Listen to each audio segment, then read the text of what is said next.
Bonjour, bonjour, c'est Marco et bienvenue donc dans la vidéo numéro 10 sur Python et sur les listes. Alors on a fait les listes simples, on a fait les exercices et maintenant donc je vous invite à regarder une nouvelle vidéo donc pour compléter ces explications sur les listes. Alors petit rappel, nous avions vu pour l'instant les listes à une dimension tout simplement.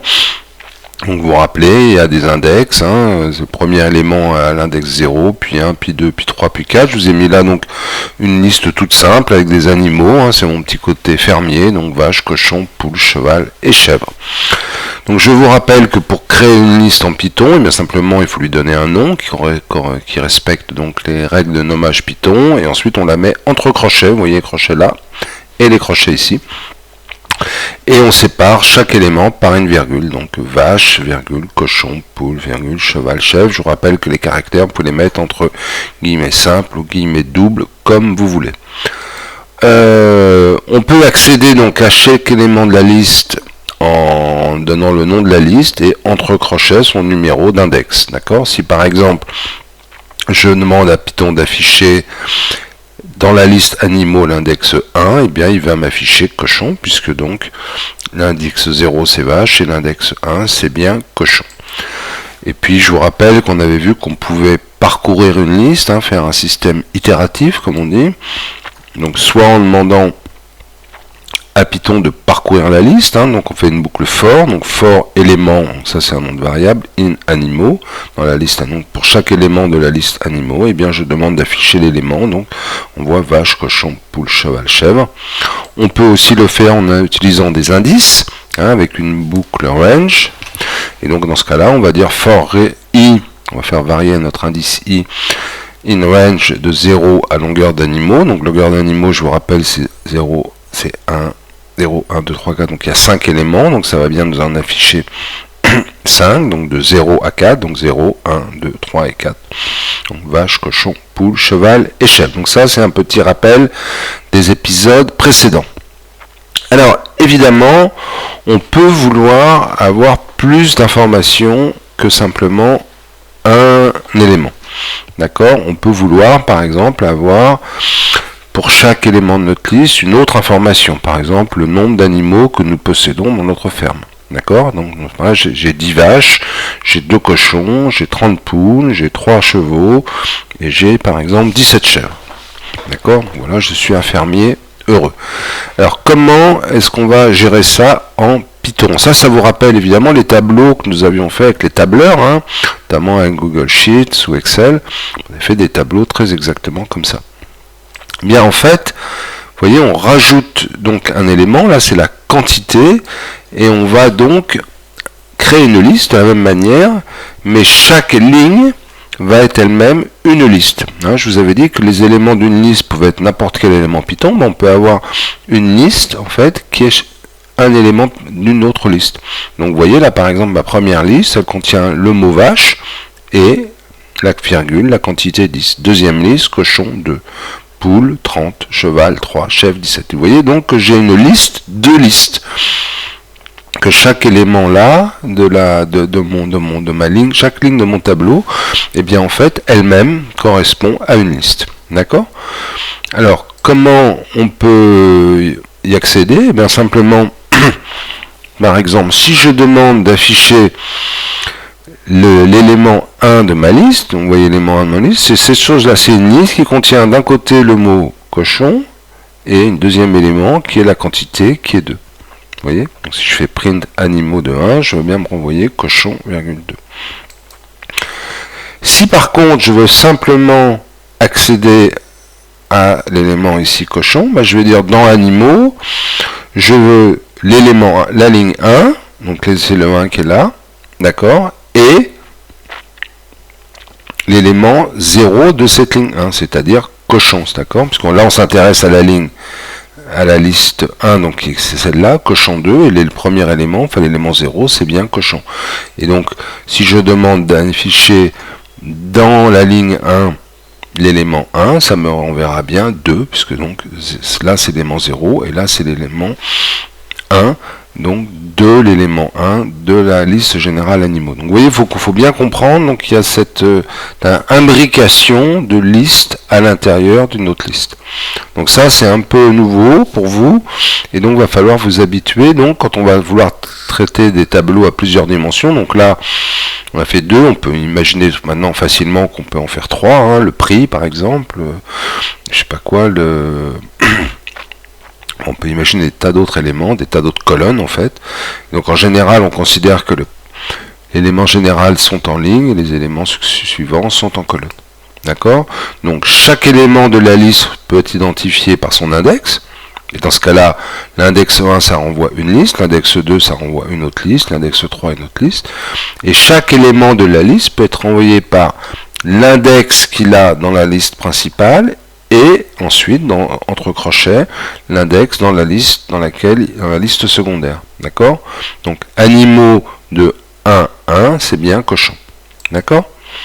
Alors, on peut parcourir donc ces deux listes, en fait, comme on l'a fait auparavant, un peu, je dirais, simultanément.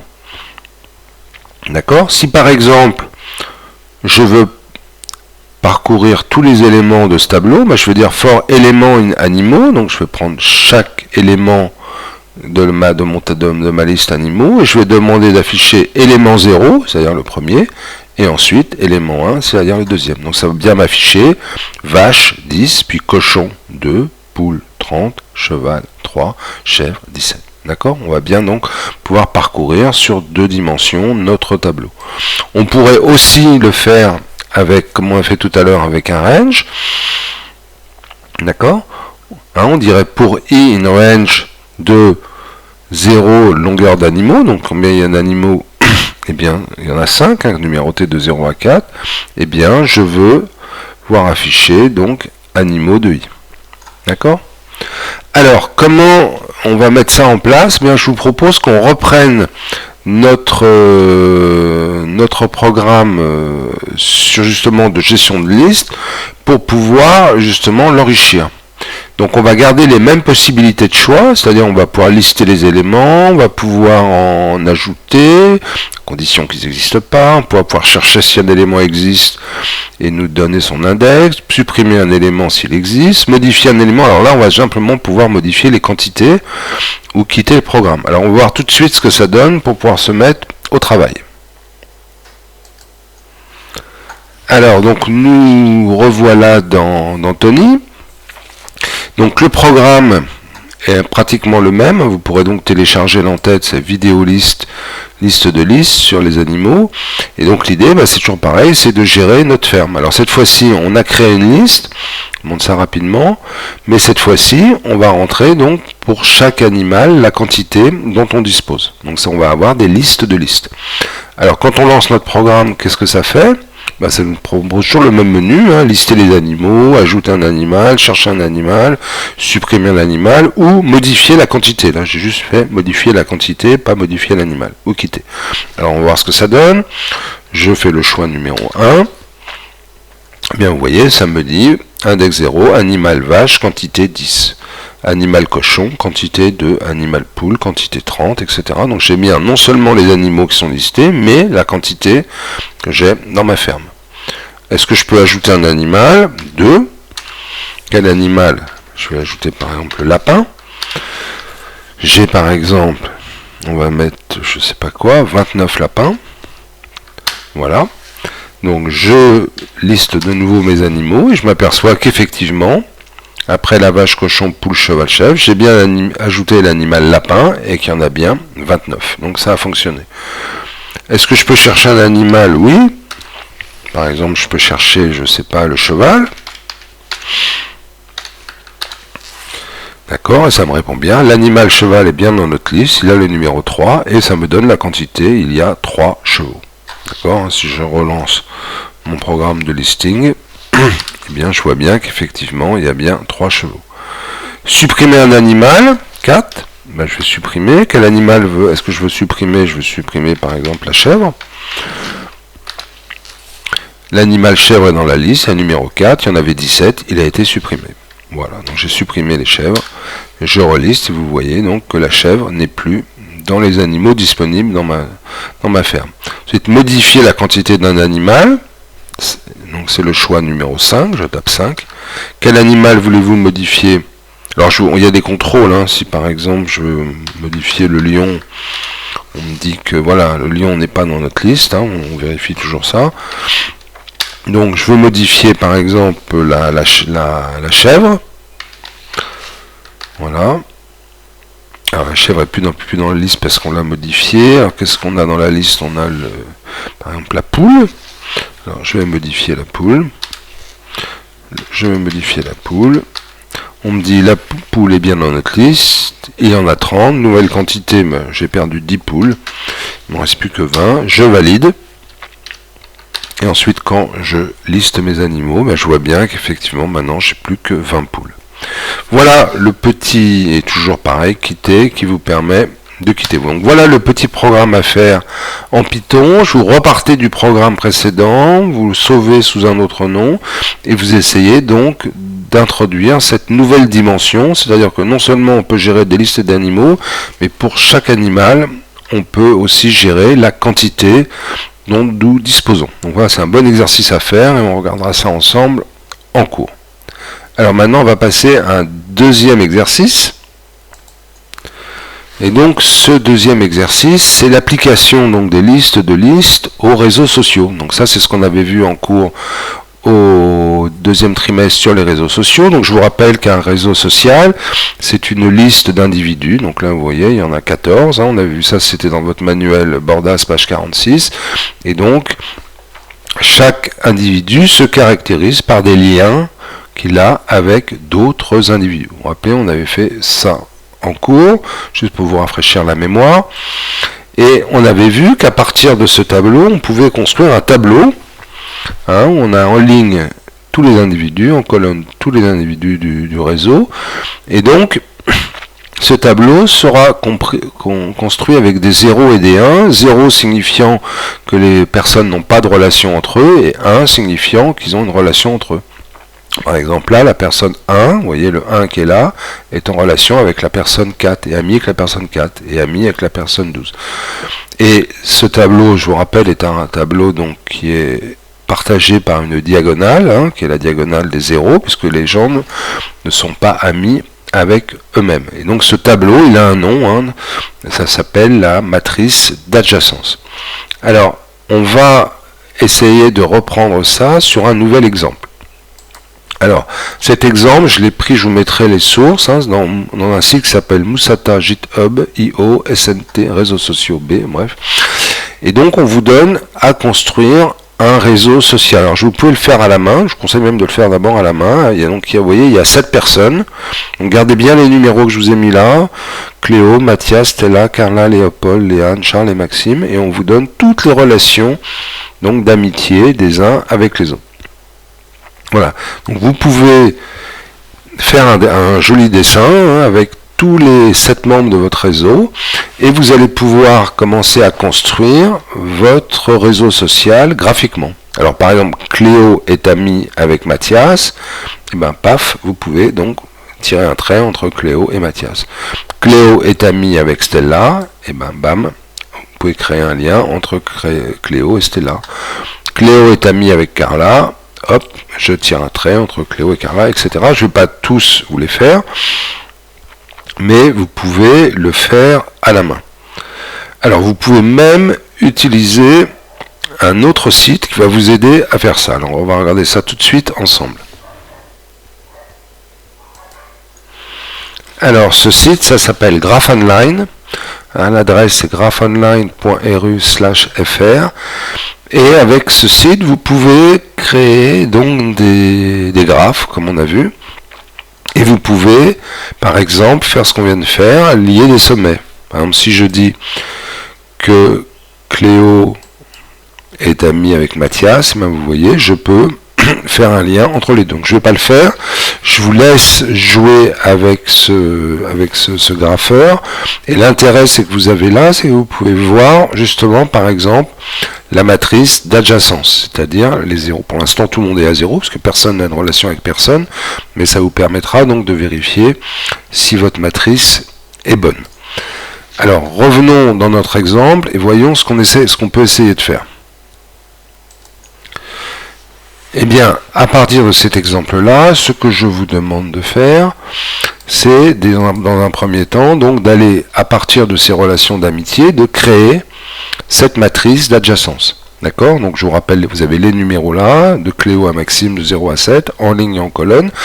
Et donc, eh bien voilà, si Cléo est amie avec Mathias, Cléo c'est le 0, Mathias c'est le 1, je mets un 1 à l'intersection du 1 et du 0, et du 1 et du 0 là, vous voyez que c'est une matrice donc, qui va être symétrique par rapport donc à cette diagonale, hein, puisqu'effectivement toutes les cases comme ça du centre sont à 0, puisqu'on n'est pas ami avec soi-même, en tous les cas dans la théorie des graphes. Donc vous allez pouvoir mettre, par exemple, Cléo est amie avec Mathias, je mets un 1, elle est amie avec Stella, je mets un 1 dans le 2, etc. N'oubliez pas que, en Python, hein, on va garder cette notation-là, tous les tableaux sont numérotés à partir de 0. Alors, je vais vous aider donc à commencer à créer ce tableau. Donc, vous ferez un nouveau programme, hein, s'appelle donc vidéo 10 réseaux sociaux, et donc vous allez dans un premier temps créer la matrice d'adjacence, puis vous allez pouvoir la rentrer comme une suite, comme une liste de listes dans un tableau. D'accord? Et donc on aura bien pour chaque cellule du tableau, si tableau de I, J égale 1, alors ça veut dire que I et J sont amis. Si tableau de IJ égale 0, ça veut dire que I et J ne sont pas amis. Par exemple, là, on a tableau de 0, 2 égale 1. Donc ça veut dire que 0, Cléo et Stella 2 sont amis. Par contre, tableau de 0, 7 égale 0. 0, 7, c'était bien égal à 0. Bah, ça veut dire que Cléo, 0, n'est pas ami avec Maxime. Alors, nous allons maintenant essayer à partir de ça de faire donc un programme. Ce sera votre deuxième exercice.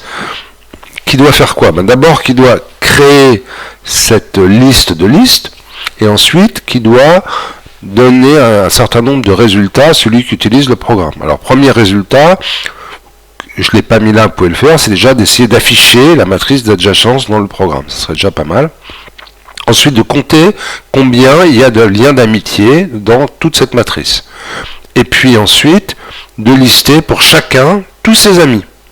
Hein, ça serait quelque chose d'un peu systématique. Et enfin, si on peut finir comme ça serait top. On demande à l'utilisateur le nom d'un membre du réseau, on vérifie qu'il appartient au réseau, et à ce moment-là, on lui liste tous ses amis.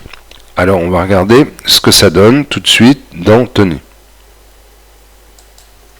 Donc, bon, nous voilà dans Tony. Donc, de nouveau, le programme s'appellera donc vidéo 10 réseaux sociaux. Vous pourrez télécharger au moins l'entête. Donc, dans l'entête, je vous ai remis le lien et toutes les relations d'amitié, d'accord? Maintenant, votre travail, vous, ça va être de créer tous les outils pour pouvoir donc utiliser ce réseau social. Alors, je lance mon programme. Alors, on va revoir un peu ce qu'il fait. Vous voyez, première chose que vous pouvez essayer de faire, c'est de faire simplement afficher la liste d'adjacence, d'accord? Ensuite, afficher combien il y a liens d'amitié. Donc là, il y a 11 liens d'amitié dans le réseau. Et ensuite, vous voyez que pour chaque personne du réseau, eh bien, j'affiche tous ses amis.